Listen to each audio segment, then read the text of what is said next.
Hello, everybody. Welcome to the 190th episode of Real Hawk Talk. I am Brian Nemhauser. You can find me on Twitter at HawkBlogger. And we got a special show tonight. It has been a long time since we have had the OG crew of Evan, Nathan, and Jeff Simmons all back. Jeff, at Real Jeff Simmons on Twitter, you were just in the US for a while, enjoying our internet, enjoying a little bit of the sun. And you just got back to Canada today. Is that right? You are correct. I was down in southern United States for almost 3 weeks. It was a good run. I'm not the most dark guy in the world. That's the most tan you might see me, but yeah, I came back to Canada today at around 3 p.m. and it was very dark. And this morning I left looking at palm trees and I was in shorts. So I'm still recovering. I understand Evan's happiness. You sound mentally defeated right now, Jeff. My girlfriend has not been happy hearing me complain all day. Oh, man. You know what we should all do? We should get, and I'm sorry to cut you off, Brian, your little intro here. We should get a Real Hawk Talk Palm Springs house with all those Patreon dollars that we get. I'm just kidding. I'm just kidding. But no more beds fund. Let's just buy us a house. Yes, I was with you on the Palm Springs thing until you're talking about using charitable funds for it. But yeah, just some small embezzlement. Well, I mean, it is a absolute fact that Palm Springs is better than Arizona. Like, there's just, having been in both of those places recently, it's not even close. Not even close. Better food. Not compared to Scottsdale. Scottsdale's pretty damn good. Yeah, all those strip malls are really hard to beat. It's true. Okay. You asshole. But that was Evan Hill at Evan Hill HB, who's also been a hard man to track down. I think, folks, that this season has taken its toll on Evan. In fact, he's starting to dress like a middle-aged man, wearing the same colors as me. So it's one of the first times he's been back on a Wednesday show in a long time. How are you doing, dude? I'm very well. It's been a relaxing couple of months for me. Honestly, I've taken some small breaks from the show here and there. It's been a season of processing for me with this football team, and I'm just glad to see all your faces, the OG crew. It's been a little bit. It has. Hey, and last, certainly not least, Nathan Ernst at Nathan11. Nathan's been steady Eddie. He has been here, not dodging his responsibilities, not going on like Mai Tai retreats to Florida. He's been here doing the heavy lifting, talking about the Seahawks. How are you doing, man? Good. I have 3 children, so I don't get to do fun things. Yeah, I know how that goes. I mean, you called me as recently as like a half an hour ago. You called me a nerd, and I do have to respond to that. That's a pretty nerdy list that you rolled out. Well, so we'll see. So I was so excited today because I had nothing to do. I had to hang around the house, and I figured out how to watch HBO Max on my Oculus Quest 2 VR headset. And why that matters is because The Matrix is available. The new Matrix is available to be watched. Sorry. Is this your intro to how you're not a nerd? Or this is what I look like. This is what I look like today. No, this is not helping. Oh my God. And I just sat here and I watched The Matrix on this massive screen in front of me.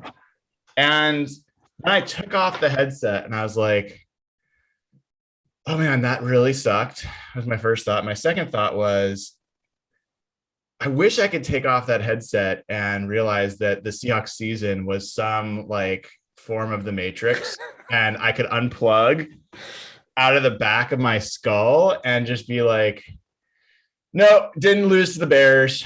Didn't happen. Don't have a game against Detroit that we could totally lose. Didn't trade away all our draft picks so that we don't even get a benefit of, being shitty this year. But all those things did happen. And this is the season that we are living in. Can I ask one question? Yes. Was the Matrix actually that bad? It was I haven't seen it. It was awful. Okay. I mean, yeah. I don't know. Like I hold the first Matrix movie in very high regard. I thought that not only was it a good story and a good concept, but there was like moments in the movie that were pretty groundbreaking, and the way they told it and everything was pretty good. Everything else has been pretty derivative since then. Like nothing new and nothing interesting. So avoid it to preserve my holy opinion of the OG if you got series. nothing better to do, like just don't expect anything of it. I mean, I don't want to turn this into a Matrix podcast, but I feel like calling 2 and 3 derivative. Those were not good movies, but derivative is not the word I would use. They were weird ass movies. You don't think they were derivative of the first a little bit? Like, no, I think I don't know how much we want to get into this, but there was like the Mengevinian or whatever that shit was, and like there was some. They were dealing. I mean, the Wachowskis. They dabble with some weird stuff.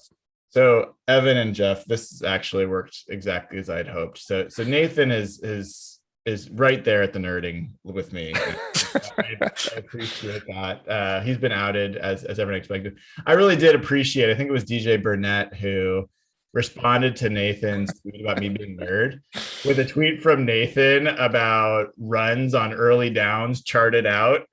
I definitely didn't code up an R. It was very well done.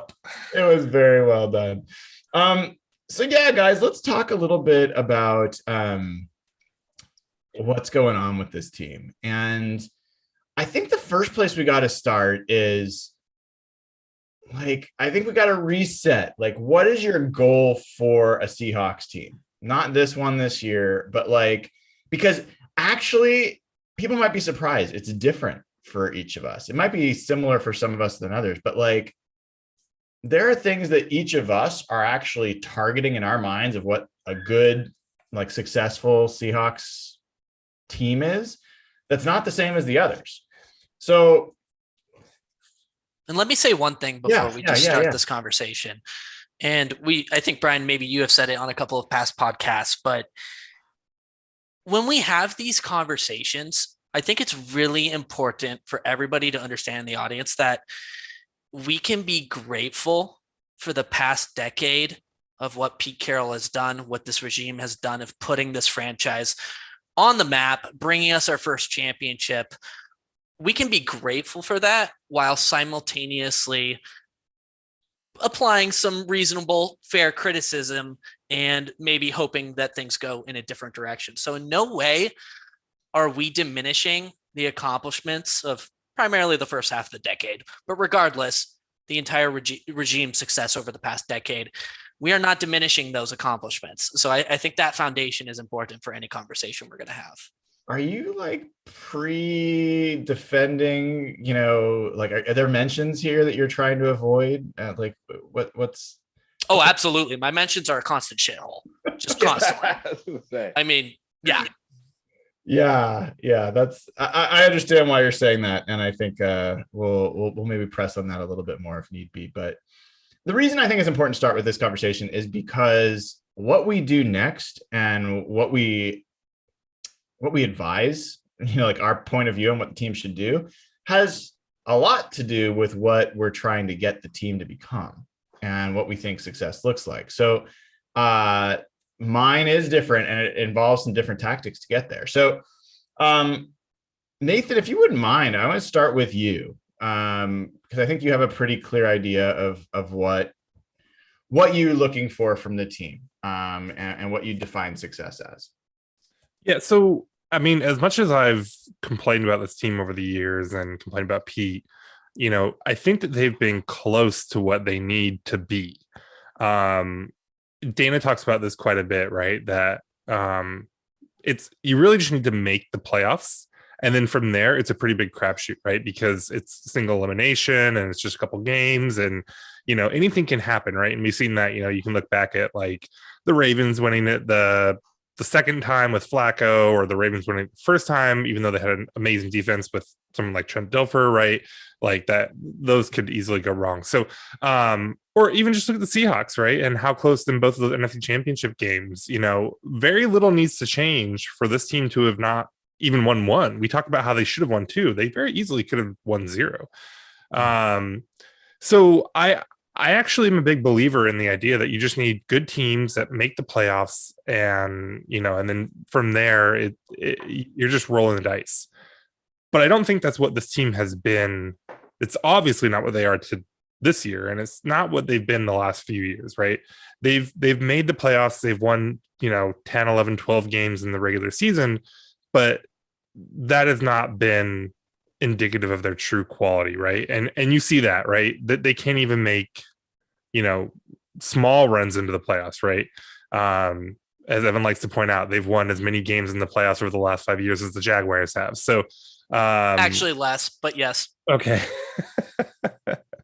Not bitter at all. Definitely not bitter. Yeah. So for me, what I want this team to ultimately look like is probably a lot what they have looked like, but with a better actual team underneath it that, can drive playoff runs. And that's just not what they've been. They've been good enough to make playoffs, but they haven't been good enough to make runs. And so that's what I need to see is just a team that can reliably win playoff games, even if it doesn't always end up in a Super Bowl win necessarily. Well, and I want to clarify one piece here, because I think there'll be some differences on this. So let's take a 5-year span. If the Seahawks, would you prefer a Seahawks team that made the playoffs every year and lost in the NFC Championship 2 out of the 5 years, or a team that made the Super Bowl once, won the Super Bowl once, and maybe made the playoffs 2 other times, but didn't go very far, and the other 2 seasons didn't even make the playoffs? Which would you prefer? The former.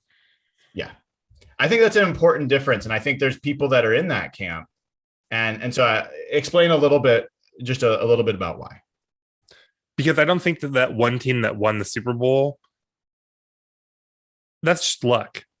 Winning the Super Bowl, like I know it's gonna really make some people mad, but winning a Super Bowl is luck. Seattle had this amazing dominant team, and we're all still pissed off that they didn't win 2 Super Bowls. They only won 1, and what a disappointment that is.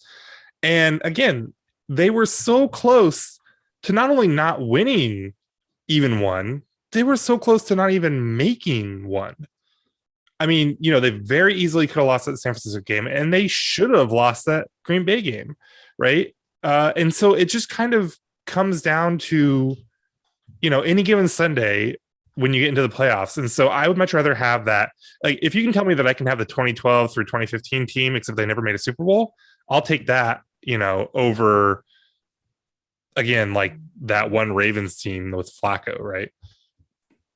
Yeah. So Evan, where are you? Like, similar, like, think about it from a 5-year span perspective and what you're looking for. Is it similar to Nathan's? Is it different? Yeah. So I was actually surprised by Nathan's answer. I'm in the latter camp. I really am. And that you said it was 2 NFC Championship games they would make it to, and in the latter one, it was a Super Bowl win. And playoffs. And they made the playoffs 2 other years. I didn't say how far they went. And then 2 years they didn't make it at all. Yeah, I'm not saying this is right or wrong. This is just how I sort of view sports. It's like, answer, yeah, totally. It's championship moments. I just think back to Super Bowl 48 when we won that, and I literally cannot think. This is kind of sad. Maybe it's sad to say, but like it was genuinely one of like the happiest moments of my life. Like I grew up a Seattle sports fan. Like the Sonics were ripped away from me. I'm pretty sure I never watched a winning Sonic season that I can remember. We've had the Mariners who have been absolutely god awful. Like, I want a chance at winning a championship. And those are the moments in life that I will celebrate the most. I will not remember 40 years from now that the Seahawks went 12-4 in 2015 and lost in the divisional round. I personally will not think a single second about it. Okay.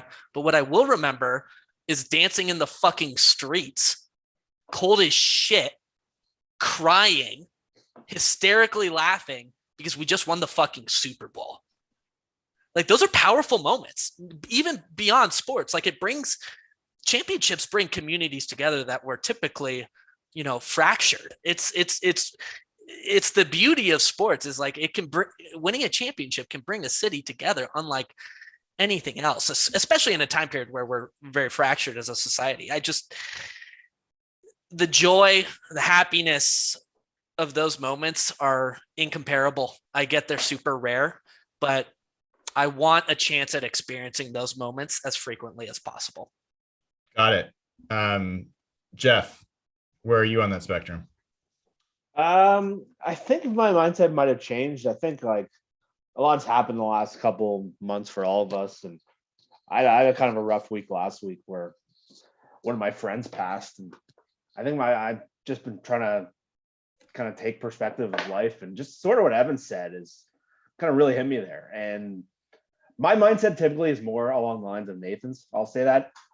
Just going through a year like this where the team's just been so irrelevant and so useless, it's been hard, where we've all become apathetic. We don't even care about the games. Like, you even hear in some of the tone of our podcast, it's just different. And competing every year is just such a good feeling that you're in the mix. You're one of those 7 teams. That's typically what I look for. But just what Evan said really hit me there. And honestly, the most joy I've gone from this team wasn't the Super Bowl. It was the NFC Championship with the way that game ended with the Niners. I think that's the happiest sports moment I've ever had.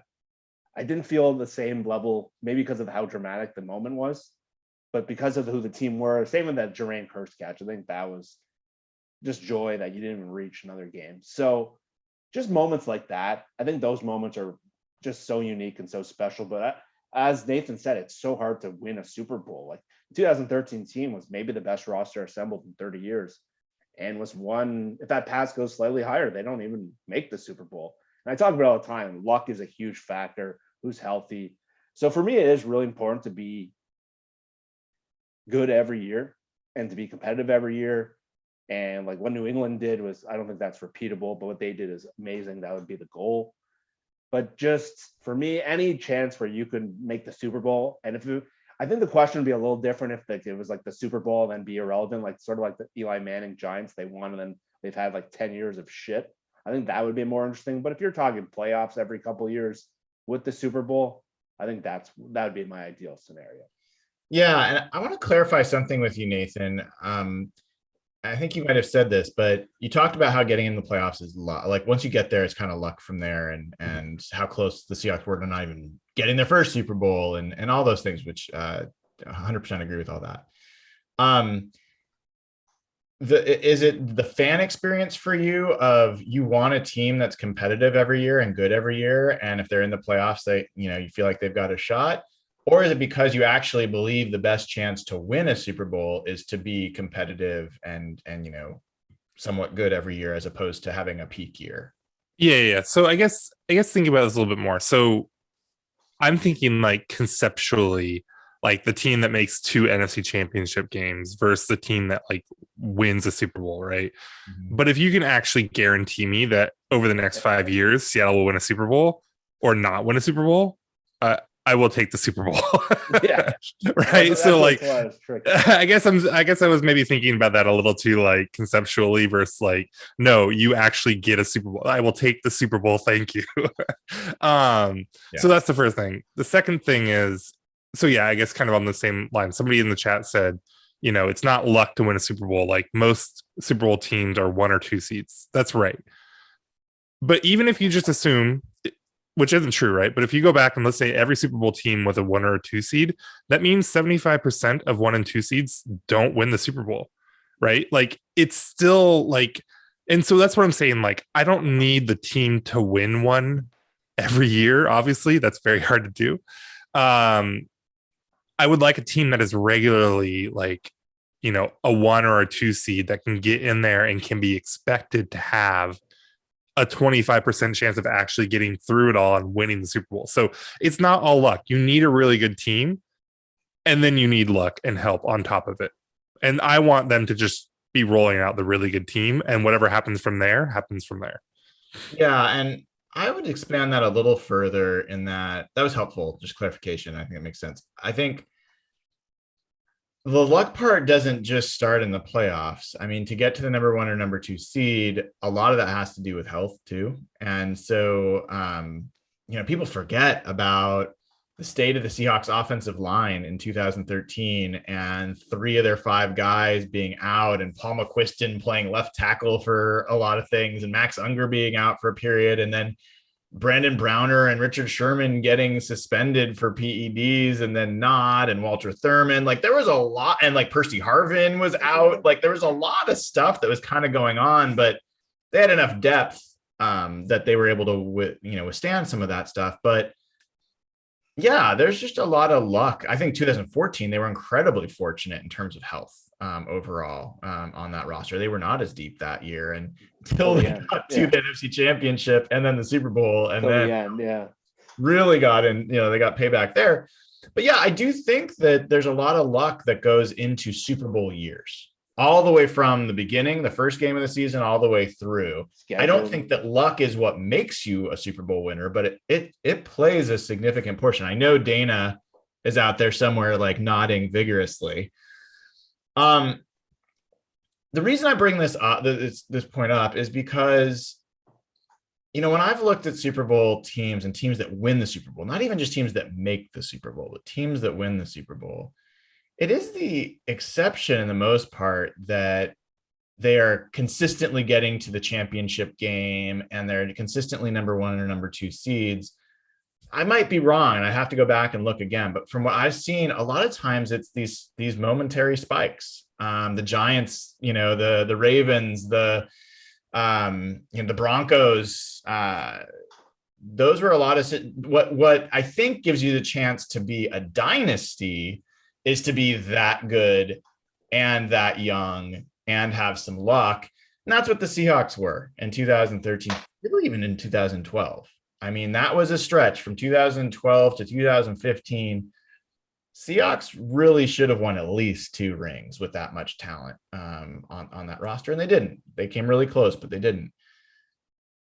I don't know if we'll ever see, and in fact, I would go as far as to say we will probably never see another Seahawks team that has as many things go right for them from a talent and roster building perspective as that Seahawks team. I think that'll probably be the best stretch of talent that this franchise will ever see. Probably. And with that in mind, like I'm with Evan. I can't say it much better than him. Like, for me, it is all about the ring. I wouldn't go to the extreme of I'll take 1 Super Bowl and 9 years of being a 2-win team. Yeah, the Giants are doing that now. Yeah. Right. But like, I would take 1 Super Bowl in 5 years and a ring and not making the playoffs the other 4 years. I would. Like, that for me, like I would take it. So like, the reason I just stress that so much is because this gets back to the conversation about what do we do with this team and who's going to help us get to that. And I think part of what all of us, I mean, Jeff, I'm coming back to you next. Part of what we've been talking about since last year, really, and maybe even the year before that, but definitely through this season early on, was where's this indication that this team's getting better? Where's the indication that this team has an upside where you can say, okay, this wasn't a great season. It didn't end well, but we took a step and I can see where these things are coming together. I think that's the primary thing here, is that we're not seeing that. And I think everyone else now is not seeing that because it's such a step backwards. But where do you go from here? Like, what would represent a lot, like a meaning, like people are talking about this group maybe coming back. Nathan was bringing it up at the post-game show. Does Pete and John and Russ all come back and maybe they win 12 games next year. And there wasn't that much of a difference between this team and last year's team. And they lost a few games by 3 points. Like, if they came back next year with the same guys and they won the division and won 12 games like they did last year, but they didn't win in the playoffs, how would you feel about that? Horrible. I do not like the direction, and I don't think a lot of us did. I think that a lot of us thought this team was built sort of on a 1-year trajectory, but it's really, we've been talking about a lot of the issues for this team for years, where their roster was not sustainably built. We've talked about draft pick mistakes. We've talked about the Jamal Adams trade has turned out way worse than we ever could have imagined. Even the biggest detractors, this is as bad of a scenario as that could have unfolded. But really what we talk about so many times is Super Bowl teams usually have a dominant strength. And they usually do one thing really, really well, whether that's rushing the passer. Usually it's some combination of that with quarterback play. But the problem with this team right now is the one thing that you can hang your hat on has started to fall apart and has not played well for the last year and a half. And that's where I've said this conversation is going a lot more complex than it was a year or 2 years ago, where it was pretty clear that when Russell was playing at an elite level and there were things holding him back or holding the team back. Now the question's a lot more complex. So I think running it back, to me, it would be really hard to get behind that. And you could just see the direction. Even if, say, you think the issues of the team are Russell's health and figure related, I think of the best case scenario, this is an 11 to 12 win team that probably is outside those top 7 or 8 Super Bowl teams. They're probably like 9 or 10. And how do they get back without a first round pick? And what we've seen over the last 5 years, where, as Evan said, they've won 1 playoff game. So for me, it's really important to, as a fan, to just have something to believe in and have something to be excited about. And if you run it back, I would find it very hard to get excited about that, unless they have like some crazy offseason. But I don't, for me, that's what I'm looking for right now, just something to believe in. And I don't see it here. Yeah, Evan, I mean, what are you hoping for? And yeah, I have some follow-up questions, but yeah, what is it that your mind's telling you, like, okay, I want to see this next year. This would represent progress and hopefulness for me. Yeah. Russell's getting older, and like Jeff said, we've seen a concerning pattern from him, over the past season and a half. I think there has been several games, a couple of games here and there where he hasn't been catastrophic, but obviously that's not the bar we should be holding him to. I think we need a new voice at head coach, and obviously that's not a surprise that I hold that opinion. But the way I think about it rationally is like, what gives this team the best chance, even if it's not in a vacuum, like a large chance, what gives us the best chance at returning to a Super Bowl in the next 5 years? And I think it's Russell Wilson plus a new head coach and a new GM, potentially. I think John Schneider should be included in that conversation as well. I think the chances of that combo are better than Pete Carroll and John Schneider plus, a ton of new draft picks from a Russell Wilson trade.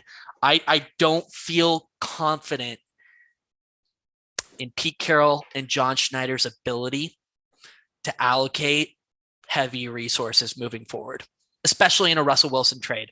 If they traded Russell, they got 2-3 first-round picks, guys, and $55-60 million in cap space. I can't say I'm confident that they're going to use that wisely.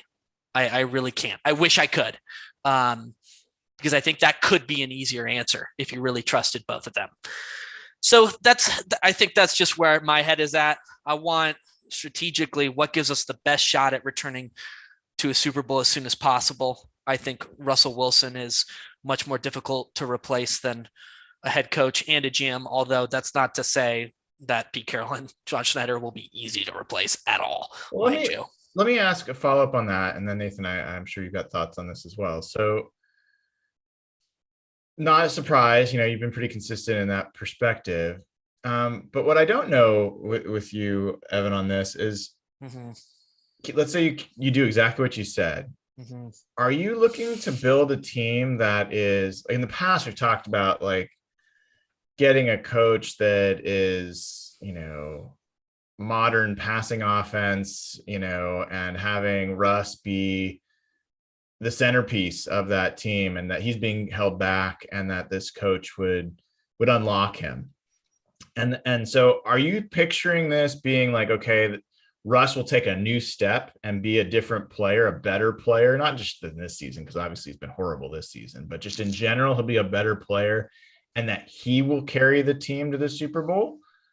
Or are you just picturing him being a good quarterback as part of a Super Bowl team? You understand the kind of the difference I'm getting at there? Yeah, the hope is that we could have a new head coach or offensive coordinator, tandem, both, whatever, that could get Russell Wilson to consistently produce at early 2020 levels or close to it over an entire season. Because and here's the thing, I know that hope may be a little unrealistic, but what we saw from Russell Wilson in the first half of 2020 was legitimately insane. That's half a season.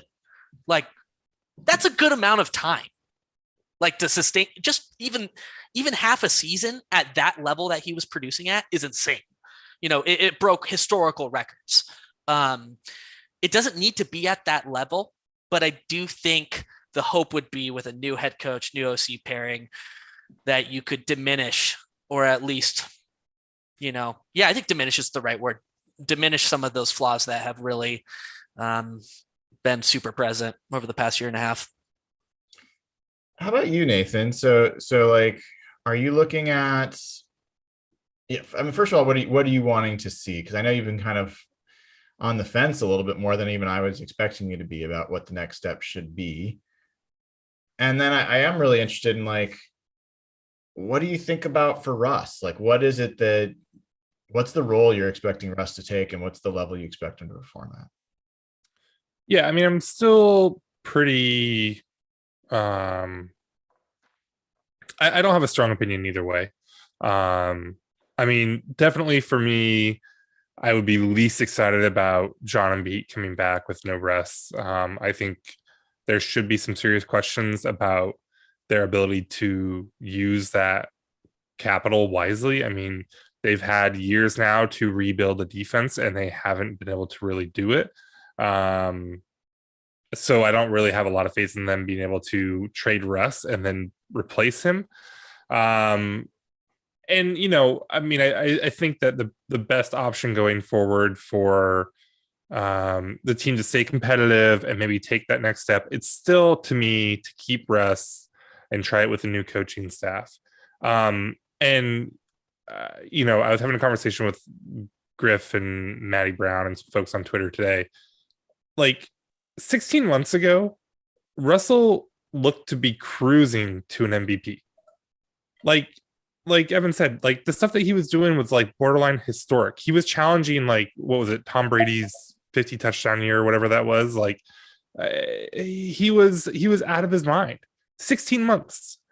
And so, part of me, like, I think that it has gotten really bad, obviously. And, Brian, I think you described him as like below Jared Goff level quarterback play, which isn't wrong in at least, some of these games. That was based off of EPA, by the way. He was less than Jared Goff last year. I don't think the eye test says a lot different either. But like, I do still have some small nugget of hope that, like, after this season, after it being a year and a half now of him really struggling, like, is he going to address some of these flaws? But at the same time, I don't know. I wonder if we aren't really exaggerating what these flaws are, considering that, again, like, you don't even have to go back 2 seasons for him to be playing at an MVP level. So that's still where I am. I still think there's hope for Russ. I don't know if he can do it. He hasn't done it so far. I think that's probably concerning, but I also understand, like, if you're Russell Wilson and you've been playing for 9 years and, again, you're not that far away from playing at an MVP level over several games, you're probably not thinking about, how do I change everything about what I'm doing? Or how do I, like, he's probably just desperately being like, it wasn't that long ago. I know how to do this. I can do this. So like, I think there is still some hope that, he can at the end of the season look at himself and be like, okay, I do need to make some changes. Right. But ultimately, like, I don't have a ton of faith in any of the options available to them. So I won't be too mad no matter what they do. Yeah. I mean, that's the biggest thing here. And this is why it gets back to what you want, like what success is for you. So, as I've said a few different times, I've come to the perspective, I think that we have, I think we have overestimated what Russell Wilson can be. I think one of the greatest disappointments for me and one of the most depressing things in the last 2 years is realizing that he is not an MVP player. I believe he has had 2 stretches that were MVP stretches, which is the second half of 2015 and the first 6 games of last year. I think I could argue that his 2014 season was his most complete season, because that's the year he also rushed for 800 and something yards. And I think he was such a crucial part of that offense. Like, if there's any year for him to really get MVP votes, that should have been it. I just don't have the same opinion of Russ as I did before. And so I have concerns. If he had a different expectation about how he was going to just be part of the team and be like the franchise quarterback, and just, and if there were things that we could see that he's actually changed and improved as a player, I think I'd feel differently. I just, it's hard for me to imagine this team winning a Super Bowl if they're going to build around Russ as a passer. And so that's, for me, like one of the most concerning approaches. Like, what my biggest fear is for the Seahawks is that they keep Russ, whatever they do with coach and GM, whatever. And 2 or 3 years later, we find out this is actually who he is. He doesn't have that much upside beyond this, and he can't be that guy. And then we have nothing to like, there is no one that's going to give you 2 or 3 first round picks for him at that point. And Brian, can I ask you a question on this? You're then like 2 or 3 more years out of rebuilding in that situation. Brian, say you trade Russell. Yeah. You get 3 first round picks, whatever you get. Okay. Yeah. Seattle has 50 whatever $50 million in cap space this offseason. They can open up a lot more with some easy levers. We're talking Bobby Wagner, potentially some other big names that are going to be some uncomfortable conversations here. Do you feel comfortable? And this is not some gotcha question. It's like, do you really genuinely feel comfortable with Pete Carroll and John Schneider as a combo, as a tandem, allocating those resources? Do you really trust them together to rebuild this team? So, well, you asked a bunch of different questions there. So I'll try to answer specifically. So Pete Carroll, personnel guy, and that role, different than head coach, which I think is separate, right? And John Schneider. Assuming that those first round picks are top half of the first round, because all first round picks are not equal, but let's say they're top half of the first round. Mm-hmm. The Seahawks have actually had pretty much 100% hit rate top half of the first round. They just haven't had those picks in almost. Is that one pick? No, it's like 3 or 4 picks. It's like Bruce, James Carpenter, Earl, Russell, like calling Bruce 100% a little. Yeah, generous. Chandler Jones and Melvin Ingram went. He's not a miss. Bruce Irvin was not a miss. That's fair. I mean, yeah. So he certainly wasn't a Jermaine Ifedi, right? So like, or Rashad Penny. Like, so anyway. Hey, Penny's their best player. Stop it. Kill me. So I don't actually. I think you can be a bad GM and a bad personnel guy in general and still potentially like shoot a fish in a barrel in the top half of the first round. So that I don't think is as much the like fear that I've got. I think picking a new quarterback, that's the other question. On one hand, I'd say they like went after Charlie Whitehurst. They went after Tavares Jackson. Like they went after Matt Flynn. Like these are pretty damning things. They also went after Russell Wilson. They went after Patrick Mahomes, and they went after Andy Dalton. Those aren't so bad. Like those are like, I don't think their record on like a judging quarterbacks is as bad as I think my initial feeling is. So I don't think it's 100% they'd suck at that. But here's the thing, Evan, to really get to your point. What I think, no matter whether they stay or they go, what I want to see, what I think the number one thing is for this team to actually start being on a path I believe in, to being a durable contender and a durable offense, is to build out this offensive line. And the one position group that this leadership team from the very beginning has never done well is the offensive line. They haven't drafted it well. They haven't done well free agency wise. Like their best moves are like they signed Brandon Shell, who surprised us all, but he's mediocre. It's not like he's great. And they passed up some really good options to sign mediocre. So that's the thing that gives me some of the most pause is I don't think they've done well on the offensive line. And I think that they need to, no matter whether they keep Russ or not. And I don't know if I want them in charge of that. And honestly, Evan, I don't know why. My gut is I think that's John. And I'm worried. He just has always, like Breno Giacomini even was like a Green Bay reject. Like he just seems to like getting these cheap options on the offensive line. And I'm sick of that. I'm sick of it. So I don't know if that really answers your question. I'll just say from a Pete as a coach standpoint, I still think that we're going to find out. Let's assume that he's gone. I think we're gonna find out the same way people are like, oh my God, people are gonna miss Russ when he's gone, if he's gone. Like I've never seen in all the years I've watched Seahawks a coach that gets his team to play as hard as they do every single week, regardless of the situation, regardless of the time, regardless of the location. That is like core to being a good coach. And so anyway, I think he's a much better coach than most Seahawks fans give him credit for. And I think that we will miss that part of what he brings. But the personnel stuff, it's like you can't out exercise a bad diet. You cannot out coach a bad roster. You can't coach it to a Super Bowl for sure. So do you feel confident that change will happen in terms of personnel capital allocation on the offensive line? Like, do you think that's going to change? My answer is no, and which is why my answer to your previous question would have been no. And that's why I think Jody Allen, the decision has to be very different than what it was even 2 months ago and 3 months ago. And there's been some certain signs that I know Albert Breer and Lockenfor have come out and they made these comments that Jody Allen's upset with the football operation. But what does that mean? That could literally mean anything.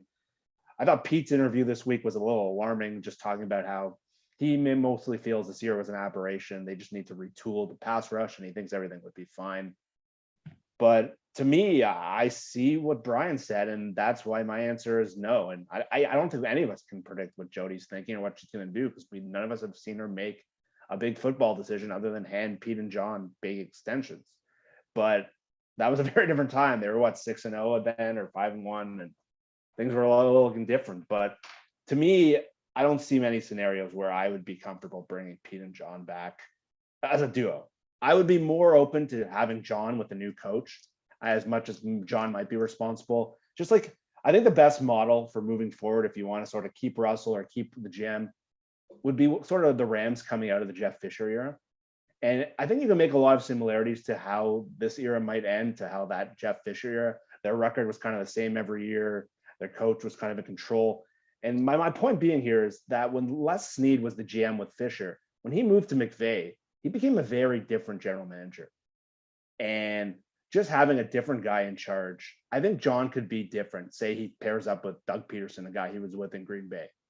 I think John's decisions might be very different with Doug than it would be with Pete. So I'd be open to that idea. But to bring them both back with what we've seen on the offensive line, which to me, as Brian said, no matter what route you go quarterback, you have to fix that.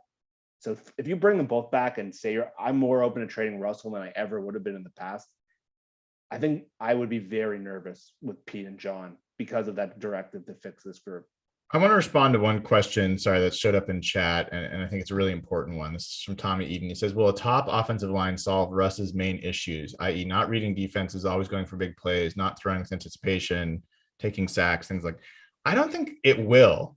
The reason for me that I think an offensive line is so important is because I think it reduces the pressure on Russ, not just from a passing perspective, but if you can have an effective run game, I think that Russ is elevated by that. And I think that there are some indications that some of the defenses that give Russ the biggest problems that really take away the deep throws also open up a team to being run against. And we've seen that, whether it's Kansas City a few years ago, trying to play too deep and us running at them, or Pittsburgh, or like there's been a number of times where that's been the case. The offensive line just hasn't been good enough to do that. So I think that Russ paired with a good running game can actually be really, really great. It's just that Russ can't be the one doing the running anymore. So it's got to be an offensive line that's legitimately opening holes, and it's not some fad gimmick of a read option that's giving you a running game that made the Seahawks offense so tough to defend back then. It's got to be a legitimate running game. So that's what I'm thinking. And about. to add to that, I don't know if you saw Dwayne Brown after that third down sack, which ultimately, in my opinion, cost the Seahawks the game last week. They blocked the thing like they're supposed to. Russell, they call a 3-step drop, quick game, and Russell tries to spin by Robert Quinn and takes a 14-yard sack, and Dwayne Brown at the end is punching the air and stomping. And the offensive line could do the job, but Russ needs to do some of these basic things better. And I think that's why I think offensive linemen have been skeptical about the Seahawks. And you saw Dwayne Brown, which has been their best investment. He's still struggling with how to, and he's obviously having a very down year compared to what we've seen, but he's still struggling figuring out how to play with Russell. Nathan, I mean, what's your top priority for this team? Let's say that they do get a new coach and a new GM and they run Russell back. What's the number one thing you want to see them do? I mean, it's in the trenches, improving the offensive line, improving the defensive line. Definitely getting in pass rush will help that defense. I don't agree that Russ somehow needs a running game. Penny's been running really well for 2 weeks and Russ looked like ass. So I don't think that's really it. I mean, improving the offensive line will help Russ because good offensive line play helps your quarterback, but it's not going to fix the problem with Russ. And for as much as people like to talk about the sacks and, oh, he won't check down, and that is a legitimate problem. He takes too many sacks. That's not what's killing Russ right now. Russ needs to throw over underneath defenders. That's why he doesn't target the middle of the field. That's why he struggles with cover 2, because he's not hitting like deep out routes and corner routes and stuff like that. Russ doesn't like to throw over underneath receivers. Part of that, I think, is coaching. Part of that is definitely just Russ. And nothing that you add to the team is going to fix that. That is something that Russ is going to have to just figure out or not. It's easy as someone outside to look at it and say, this is your problem, right? But like, people scream at basketball players, oh, why don't you make your free throws? Well, if they it's not just that easy. If it was, everyone would shoot like Steph from the free throw line. So I think that's a big question with Russ. But just generally in terms of the team, I think obviously center has been a hole for a while on this team. It's not very good. I think that's really the biggest question on the offensive line, though. I wouldn't really mind running back the rest of this line. But then, getting some serious pass rush to try to pair with the defense, which has done the bend, don't break. If you can get a serious pass rush in there, maybe they don't even bend that much. Yeah. No, you and I see that very much like. I mean, Evan, I got to ask you, dude, because, well, I'll say this. You tell me if you agree. No matter what we've talked about, whatever Twitter's talked about, anything else, I still think the most likely scenario is that Pete and John are back. And that, well, probably the most likely is Pete and John are back and Russ are back. That's probably the most likely. But really close to that is that Pete and John are back and that they move Russ. I think that's more likely than Pete and John are gone and Russ stays. First of all, let me ask each of you, do you agree with that statement? Do you think it's more likely, whether or not you agree with it, do you think it's more likely that Pete and John are here and Russ is gone than Russ is here and Pete and John are gone? I do agree. You agree it's more likely? Yeah. Anyone disagree? Okay. So let's talk about what might be a very distasteful potential reality that we agree is probably more likely than the thing that you were recommending, Evan. What do you want to see happen if Russ is gone and Pete and John are here? Like, are you just like, fuck it, I'm not going to watch the Seahawks anymore? Or like what is it that you'd want them to do? Do you want them to go get Derek Carr? I mean, you want them to like, what can I just say something? Yeah. With Russell Wilson's salary off the books, oh my God, Jason Myers is in for a big payday. That extension is going to be chef's kiss. Does he get a bonus for every missed kick? Like pay off Nathan? That's a good question. I guess I'll go first just because I'm talking. If Pete Carroll and John Schneider were to stay, then let's just really lean in to the Pete Carroll defensive like focus and just build a nasty fucking defense with just some very serviceable quarterback. I don't want Derek Carr at $25 million a year. I'm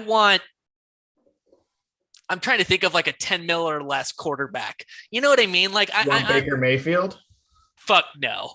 I don't want him anywhere near my team because I think it's going to cost a lot. Do you want to know the list of free agent quarterbacks in 2022? I was gonna say, Yeah, hit us. It gets very sad very fast. Not So number one on the list is old Ben Roethlisberger.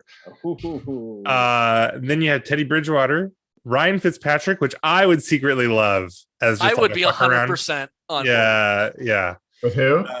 Huh? Bridgewater? Is that what you said? No, No, Fitzpatrick. Fitzpatrick. But boy, then you get into some. So then there's Dalton Newton, Jameis Winston, who is still mildly interesting, I guess. But then you get real desperate: Tyrod Taylor, Jacoby Brissett, Joe Flacco, Marcus Mariota, Mitchell Trubisky, somebody named Tim Boyle, Blaine Gabbert, Chad Henne, Brandon Allen, Mike Glennon, Colt McCoy. Why the hell not? He kills us. So it's pretty slim. Is Minshew You know what? on there anywhere? Is Gardner Minshew? He is not. You know who's on there? Geno Smith. Yeah. What about Jacob Eason?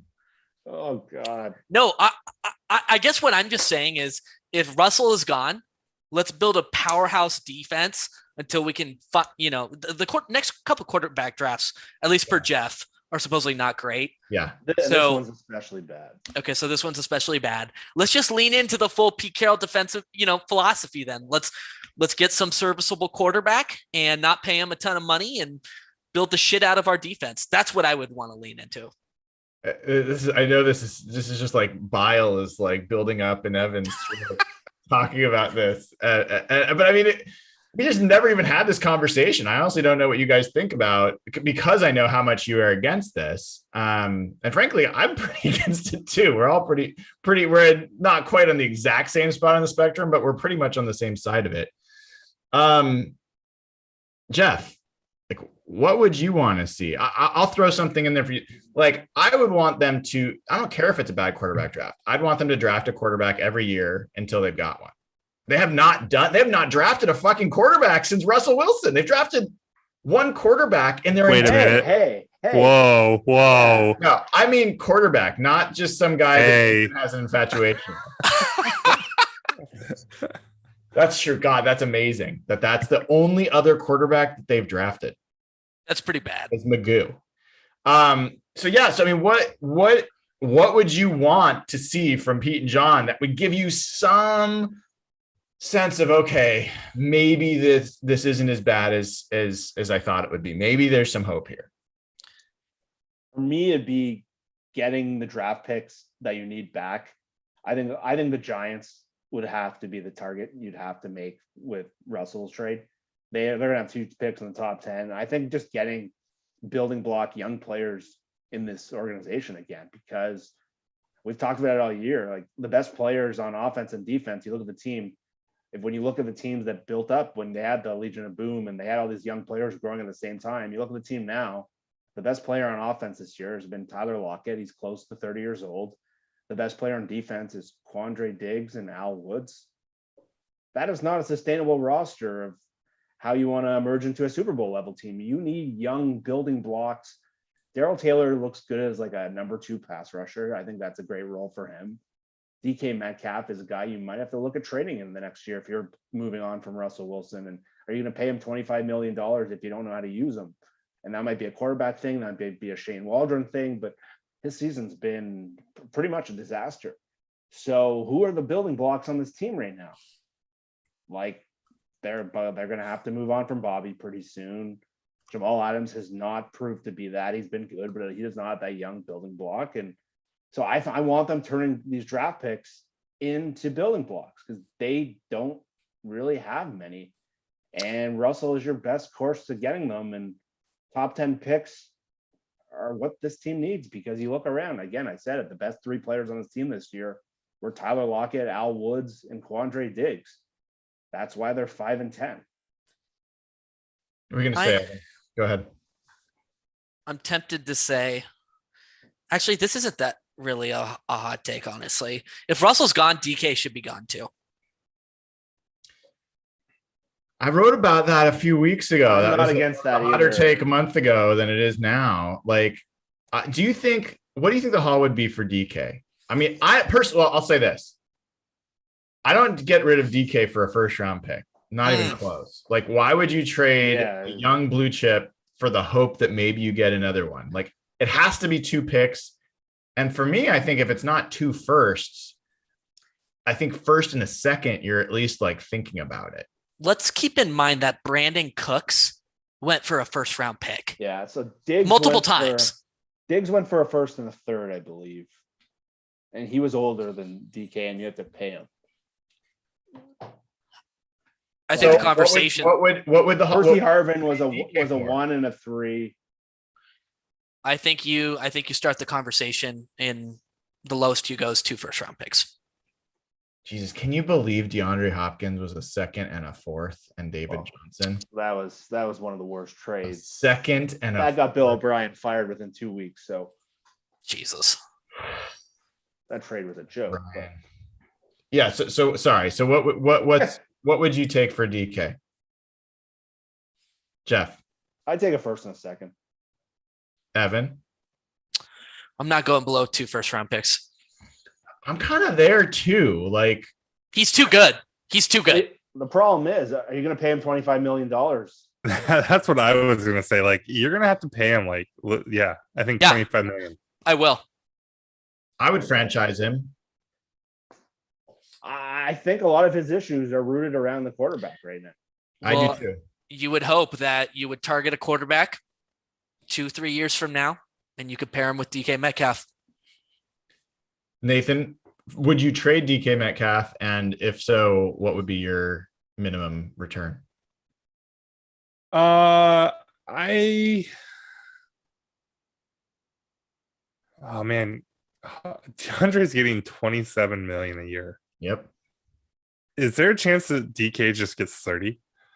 Well, Devontae Adams is up this year, so he's gonna set the next bar, and then DK is gonna want something like that. Because Keenan Allen just signed at 20 a year. And no offense to Keenan Allen, but I mean, yeah. It kind of makes me wonder though, if like teams are going to look at that Cardinals contract for Hopkins as an outlier.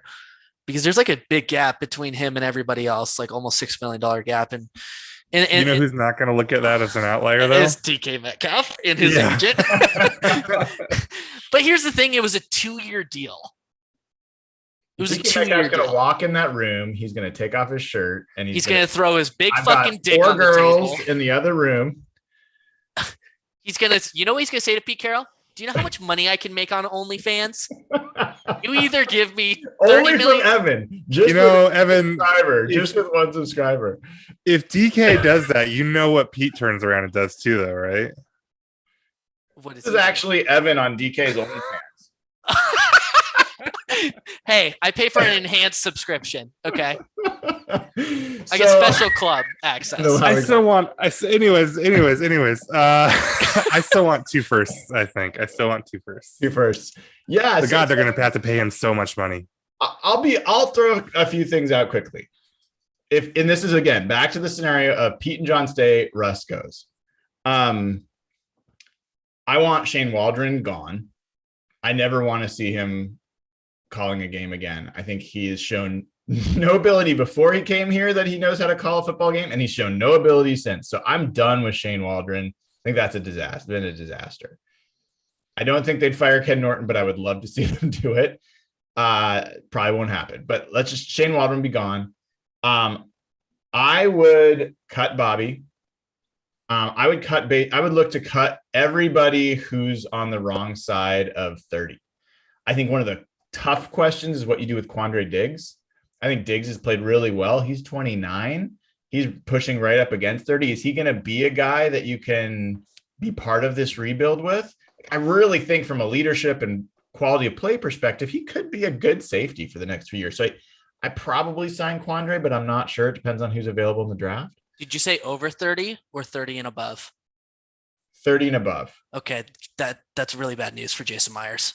Jason Myers would be the first cut.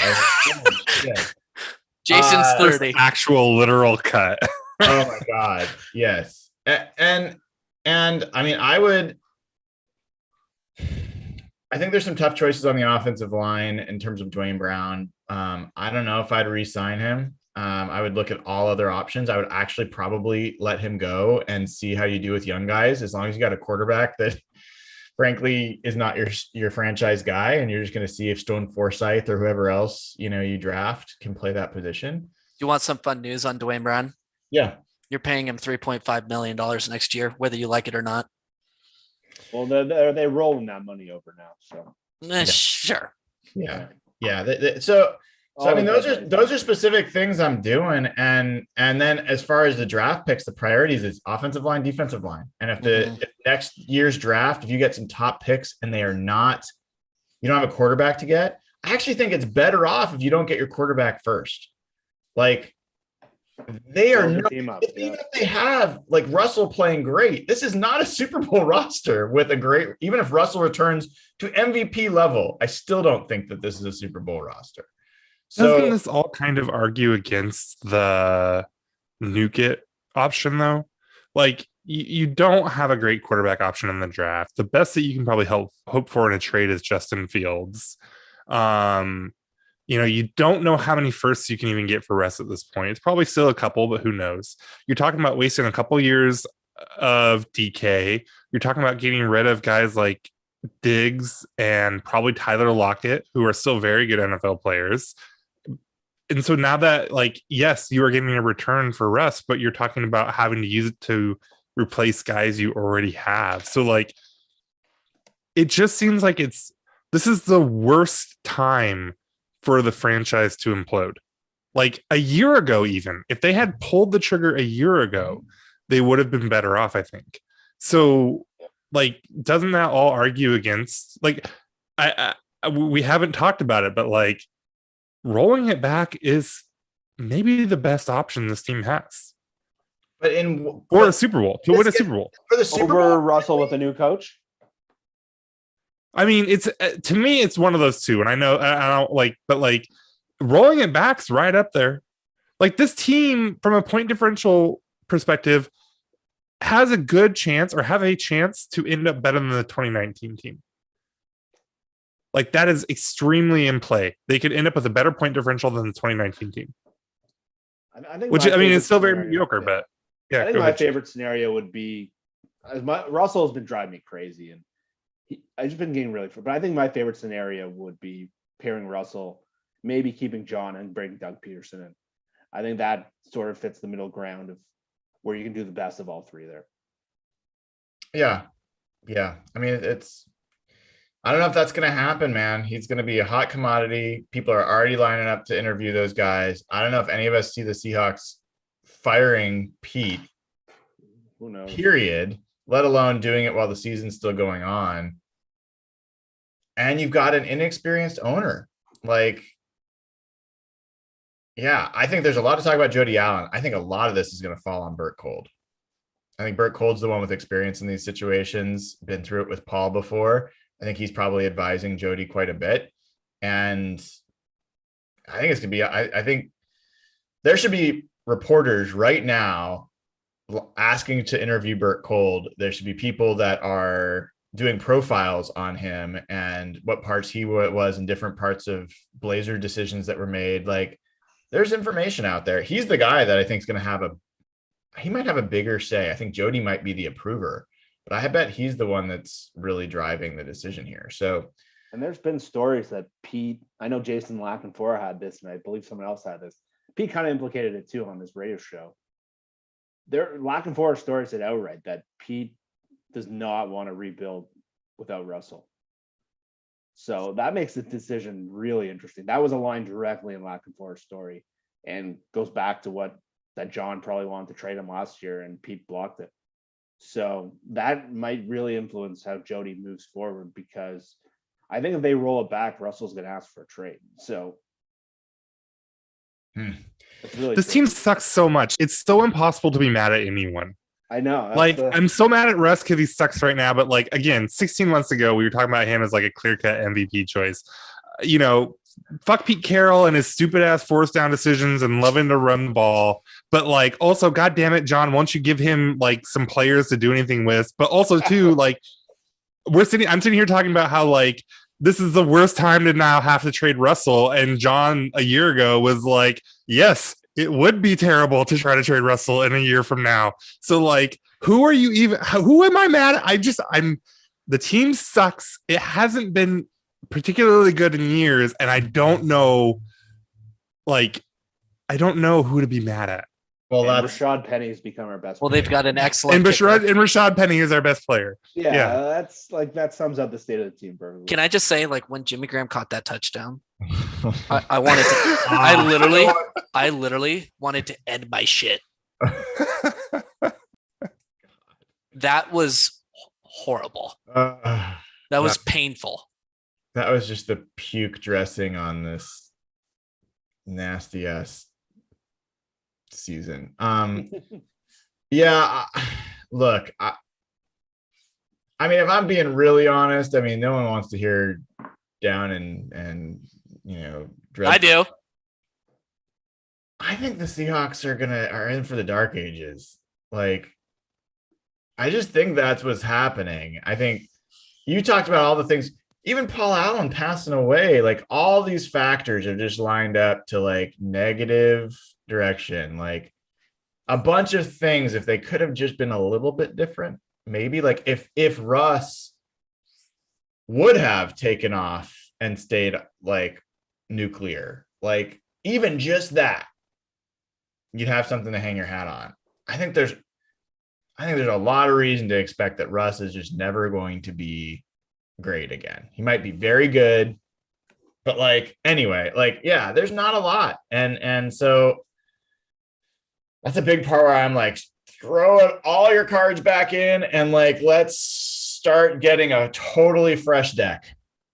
New coaches, new people making decisions, new players, new leaders. And everyone's like, you could be the new next Giants or the Broncos or the Jaguars. Maybe.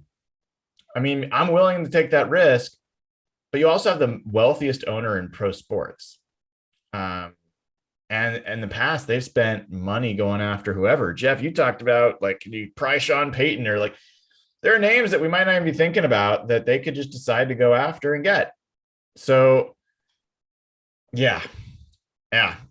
With that, let's take some patron questions if we can. I know we're past the hour, so well, Nathan, hit we us. have covered a lot of these Patreon questions. Kitty B asked about Quandre Diggs, who we did talk about a little bit. She wants to know chances that he's back and can we afford him? The last part, we absolutely can afford him. I think it's reasonable to expect he'll be looking at something like $13 million a year. And it's always weird, right? You know, he'll probably be actually like 6 or 7 million against the cap the first year and then it escalates. But just, you know, using that ballpark figure round table at 13 million a year for like 3 years. Brian, do you bring him back? Quandre Diggs.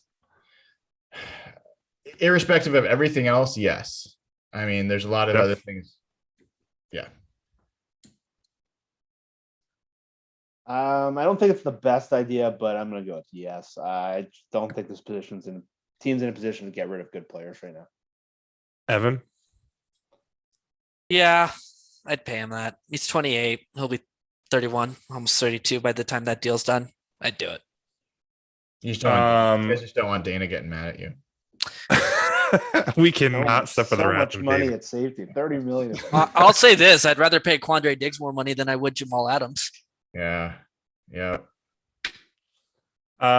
Troy Vagan asked if we end up keeping Russ. Who are the top free agent targets? I think we covered this, but unless there's somebody that y'all want to shout out there, Not a quarterback. Yeah.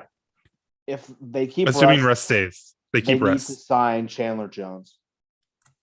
Is he a free agent? He's a free agent. That's the guy they need to sign if they go. I would kind of love that. Yeah. Holy shit. That's just to steal him would be awesome. Well, they need a building block on the defensive line. They're paying JJ Watt there, so he's 31. Okay. Fuck you it. Get a couple years out of him. Yeah, that's the guy. If you go over us, you gotta sign him. I guess we just paid Carlos Dunlap, so whatever. Yeah. Hey, he's good again. Yeah. For like 2 games. Yeah. He waits until. How about Brandon Scherf?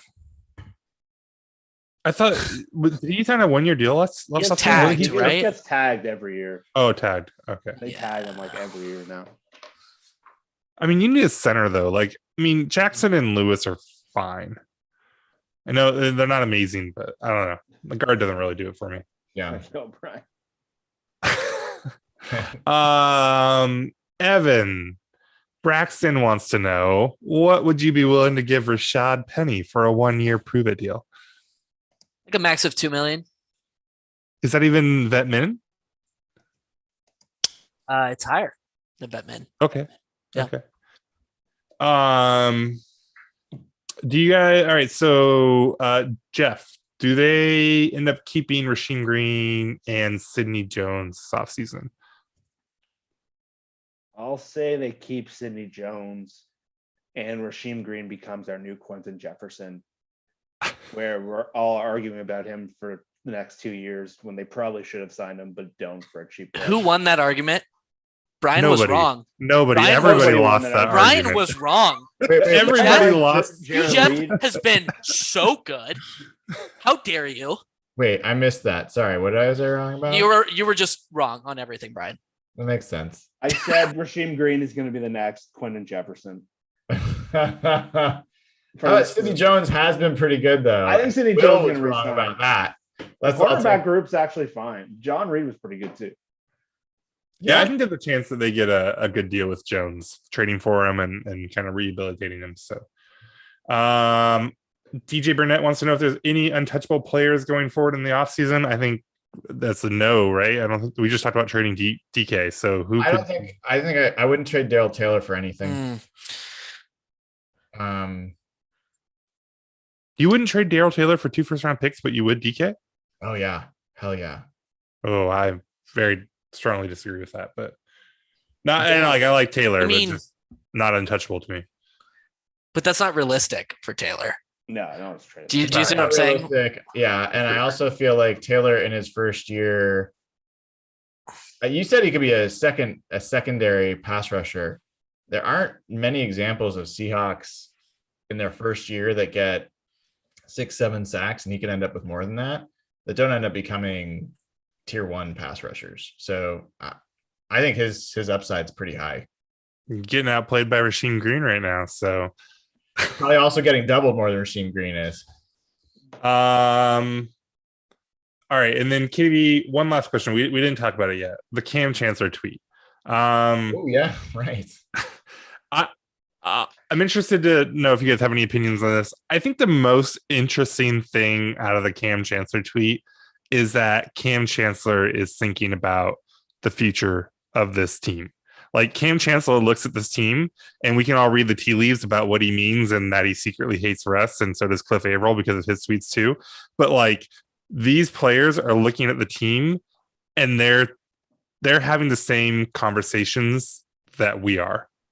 Like, everybody looks at this team and was like, no, this is bad. Like, there's this, something has to change, right? They're at an impasse. So that to me was the most interesting thing about the Cam tweet. I don't know if Brian, we'll start with you if you have comments on the Cam tweet. I tweeted about it. I mean, I think what I took from that is if Cam had something to say that he thought Pete wanted to hear, or he could just pass through to Pete, he would have talked to Pete about it, but he said he wants to talk to Jody Allen. So I don't think that necessarily is the greatest indication of that he wants to say something positive about Pete. I also think that Cam probably has some points of view on the quarterback as well. But those are my two assumptions. I may be totally off.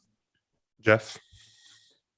Yeah, initially my thought was anti-Russ, and there was another reporter who had the same indication. The more I've thought about it, I've more shifted towards Brian, where I do think it's a little of both, because he's been pretty much a Pete guy, and I think there's something he probably wants to say that Pete won't say, and that might be just purely Russell. Like, there's that group of guys that made it clear that Pete babied Russell, and maybe that's what he wants to tell Jody Allen. But I think it's a combination of there's things he wants to say about Pete, but there's also things he wants to say about the quarterback. Evan, you got anything on the Cam tweet? Yeah, I like chaos, and more former vague tweets from former players. I'm all about it. Marshawn was in on those too. Like, yeah. What about Marshawn's comments? Did you see his Zoom name? No, what was it? His Daddy with an I. He's the best, dude. Yeah, so I didn't actually get to listen to it. So does someone want to summarize what his comments were for me? So yeah, Jeff, do you want to do it? Well, one, he wants to buy into the Seahawks ownership. He wants to be a minority owner of the Seahawks. But he was way more pro Pete than I would have guessed. I would have thought the Super Bowl and how that ended would have completely, but I guess he did come back that one year. But he was really believing in Pete fixing the team and moving forward with Pete. He should be fine. That's the guy you build around. I know he has his relationship with Pete before that Super Bowl was really strong, but I would not have expected him to come out and be pro Pete. We all know kind of how he feels about Russell, but that surprised me. There's this really interesting thing with all these former players, because like the divide in that locker room, like I think it's pretty well known that there was like a defense, like Team Marshawn, Team Russ thing going, a team defense, Team Marshawn and versus Team Russ thing going. And like, I think Jeff, you said it, like there's a lot of rumors and stuff that like Pete babied Russ, or, you know, it was held to a different standard, and, you know, and other guys too. Doug was part of the anti-Russ. I'm sure he'd block me on Twitter for hearing me say it that way, but for just to keep it short, please don't block me, Doug. But it's interesting because like, it seems like at the heart of it, a lot of what these players are actually mad about is how Pete handled it. So like, it's this weird thing where like it's this, you know, them versus Russ thing, but also like, so I agree. It's weird to hear like Marshawn come out in defense of Pete because of how he handled the Super Bowl, but like they also hate Russ kind of, or whatever the relationship is there.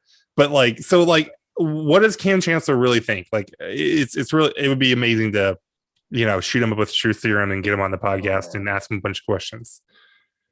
Yeah. I think I don't think that criticism of Pete comes out enough. I think everyone focuses on the fourth downs and the old school philosophies. And I think one of the biggest criticisms that I have of Pete is exactly that. I think that some of the decisions he's made in the locker room and the roster decisions, I think he gets off the hook way too much on that because we all focus so much on his obviously terrible game management. And I don't think that criticism is out there enough. Yeah. I mean, I've said it before. I think it is one of the probably craziest ironies in any sport thing I've ever seen, that the narrative is Pete's been like, there's a divide with Russ and he's somehow holding Russ back. If anything, I just think Pete just loves the hell out of Russ and is completely obsessed with Russ. And like, it's almost the opposite in some ways, but yeah, I don't know. It's going to be interesting. It's going to be really interesting. Were those all the questions or were there more? The last one was from Sam Brown, asking about Super Bowl trophies and how there's a lot we should be doing to get them, and considering the draft is underwhelming, and what would you do to get blue chip offensive, defensive linemen. So basically the entire theme of the show to this point. So nope, I don't think we have anything else. Can I add a question? A fun question? Are you a Patreon member? He can. No. You just froze Evan. I didn't know how to answer that question. Who are you guys rooting for in the playoffs to win the Super Bowl? The Bills. Bills. Nathan, Jeff. I hadn't even thought of this. No, I kind of like the Bengals. I was going to go Bengals too. I don't think they can do it, but like I really like watching them play. Good one. Bills is a good one though too. I guess, my old fallback is just rooting for Sean McVay. So I'll go Rams. Oh, if the Rams won, Brian would be, oh my God. I would never lose an argument again. I know I got Andy Reid a couple of years ago. If I can get McVay now, I'm bulletproof. Yeah, I mean, it would be super impressive to win with the best player in the NFL and a good quarterback and the best receiver in the NFL. Yeah. No talent advantage there. I know we're ready to wrap. I started for the last 5 minutes while you guys have been talking, I've been looking at the free agent list, the unrestricted free agent list for next year. We're not going to start on this. Let's do it. It is awful. It's awful, yeah. It's awful. I went through it last week. They're old. They're all like 29, 30. Like, I will say, I was like, we got to sign Sidney Jones. Like, I was looking at it. He's 25. I'm like, holy shit, he's a must sign. Because, I mean, you're talking about, like, do you want to sign Stephon Gilmore at 32? Like, for whatever he's going to cost? The offensive line options are awful. I mean, there's some guards. I think maybe Cam Robinson is a question. Maybe he's 26 at left tackle. I don't know if he's any good, but like, woo, it's bad. I think some of the best free agents are Seahawks. They might be. I mean, like Gerald Everett, Quandre Diggs, and Dwayne Brown might all be the best at their position on the free agent market. It's bad. I went through the same thing, Brian. I kept scrolling and scrolling. I'm like, oh, maybe it's like the young guys that don't make any money, but like, it's so bad. There's going to be some really awful free agent contracts signed next year. Yeah, because the cap is way up this year. Is Ben Jones any good from Tennessee, the center? Isn't he old? Like ancient? Fuck. I'm 32. Yeah. By the way, last year was not just a quarterback draft. It was also a center draft. Wait, Ben Jones is good. What do you guys mean? He's not a particularly good pass blocker. He's a good run blocker. Okay, but like his pass blocking apparently isn't bad. All right. Well, that would be news to me. I mean, why are you seeing him as a free agent? Yeah, free agent, and yeah, PFF really likes him, but I don't know anything about him, so who knows? I mean, honestly, the most exciting name I saw was Mike Gesicki. I love him. I think he's awesome, but he's 26 and he's going to get a boatload of cash, and I don't think the Seahawks should. Man, you're not kidding though. So just top names here, and just going off like previous year's salary, right? Akeem Hicks, Ndamukong Suh, Calais Campbell, and then you have like Von Miller, Chandler Jones, JPP.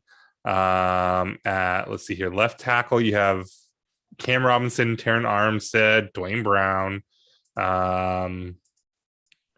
Trent Brown at right tackle, who's good but old. Honey Badger at safety. I don't know how much you really want to be investing at safety, and why don't you spend it? Diggs, Anthony Barr and Donta Hightower at linebacker.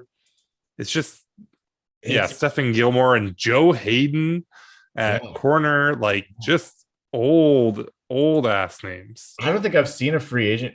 I've seen bad drafts. I don't think I've seen a free agency group this bad. Yeah, it's only wide receivers stacked, but none of those guys are going to actually hit the market. Allen Robinson probably. I don't know if he'll get tagged again. So 28. Like, I don't want to pay Allen Robinson. And then Godwin probably gets tagged, right? Devontae Adams getting signed.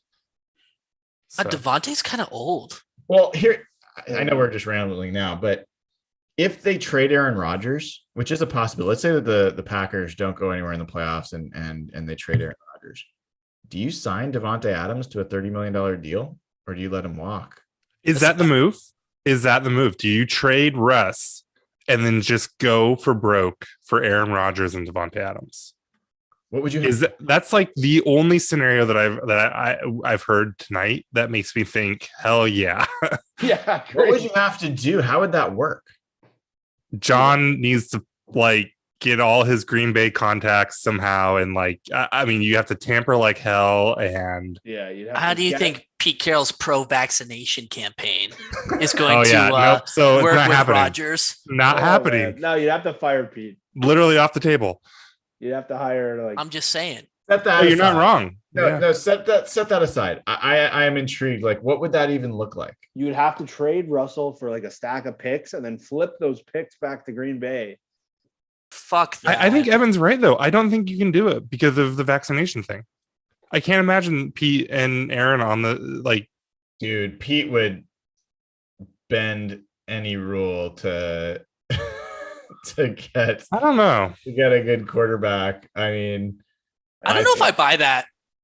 If COVID was still around or is still around. Well, yeah, that's another question. I mean, at this point, it seems like everybody's going to get it, no matter what your status is. But, yeah, I mean, could you trade Russ to Green Bay for Rodgers? Send him back to Wisconsin. I mean, honestly, would they consider that? I probably not, because they have Jordan Love, right? They probably don't want Jordan Love. Oh, I don't think that factors. Jordan Love looks like shit. He looks shouldn't. But speaking of quarterbacks who look like shit, gonna go trade. Would they like two? Would they like a more expensive one? Ouch, dude. Oh, that hurt. That hurts, man. DK would be pretty good. I mean, with Rodgers too. I mean, if you're a Packers fan, you don't want the Packers to trade Aaron Rodgers, right? Like, Packers fans are weird. Yeah. But like, he's going to be the MVP again. Like, I don't care how old he is. He's the MVP. He's 38. He will be 39. I could see Rodgers going a couple more years. That motherfucker has made a deal with the devil, and I hate every second of it. Man, I don't know, man. That'd be a little bit like the Peyton Manning thing. Mm-hmm. Yeah. I'd be in on that. Got a Super Bowl out of it. Yeah, I'd be in on that for sure. They got 2 Super Bowls out of it, actually. Just one ring. All right. Well, I was thoroughly entertained by that conversation. So screw anybody who is looking for something else. We didn't talk about the Lions one bit. We barely talked about the Bears game because who fucking cares? They're meaningless. They're annoying. We will do post-game shows because I find those entertaining. Evan's kind of won me over on post-game shows. Okay, but if we lose to the Lions, We have to. You That have would to be the do best one. post game show. No, ever. no, I'm not saying we won't do one. I'm just saying like I'll kill myself. Okay, we do have. We It's should not do just the predictions. Lions; it's Jared Goff too. Let's do predictions. Round table. Evan, what will be the score of the Seahawks game this weekend, and who will win? Lions 31, Seahawks 28. Nice, Jeff. Lions 30, Seahawks 27. Oh shit, bro. You guys, come on. Nathan. There's no way the Lions are score. Have you watched the Lions? They can't score 30. They're going to score 24. Jared Goff Seahawks against the 24, Seahawks. 23. Jared Goff lights up the Seahawks. Okay, I will complete the quartet and say Lions 27, Seahawks 21.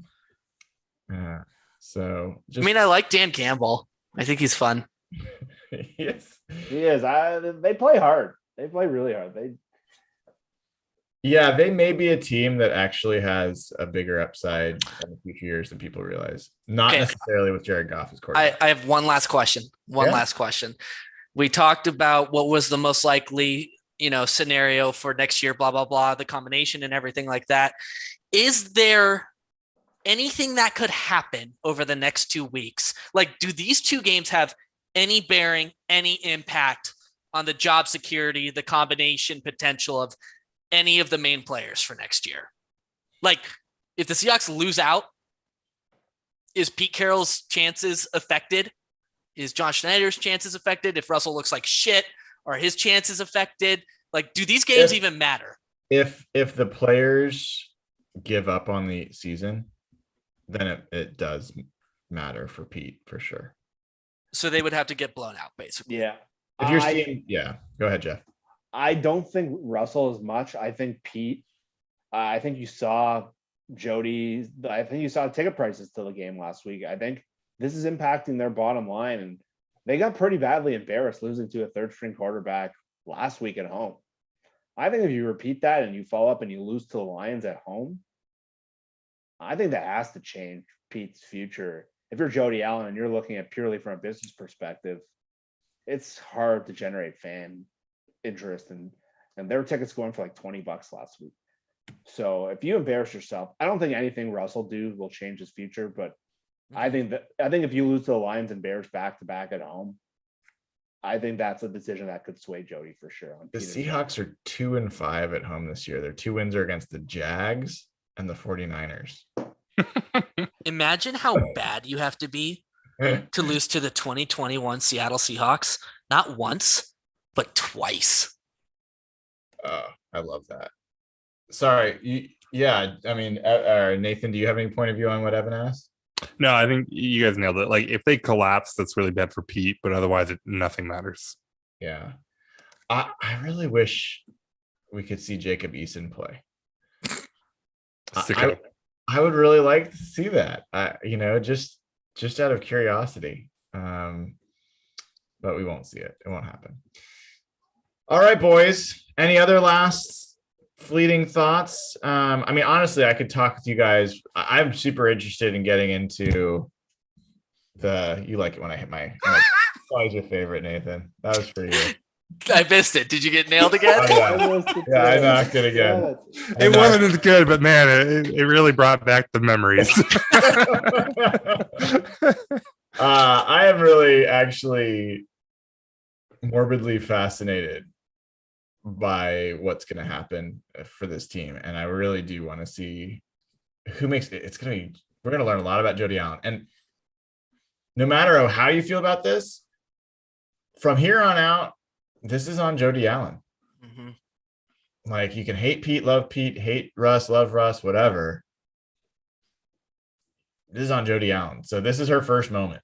And it's a pretty big one. So I hope she's ready for it. I hope she's got the medal for it. And thank you everyone who tuned in. If you haven't already, click subscribe, click the like. Would appreciate a like. Doesn't take more than a second to click the thumbs up. And go over to patreon.com/hawkblogger, join, get immediate access to the Slack channel. And we've been giving away tickets to Seahawks games. We gave away 5 last week, including 2 club seats. So a lot of folks having good experiences, even in a awful season. I thought we were trying to encourage people to join the Patreon. It's an experience, Evan. To go to your first Seahawks game. My first Seahawks game was, oh God, way back in the Kingdom. So I don't even remember who it was, but it's always good. It's always good to go to a Seahawks game. We will see you for post-game show this Sunday. And God, I don't even know what I'm hoping for, guys. Like, at this point, after they lost to the Bears, it's like, whatever. I mean, it might be entertaining to see the Lions just go all over them. But I know come to game day, I'll be cheering for the Seahawks to win. So, all right, with that, take care, everybody. Good night. And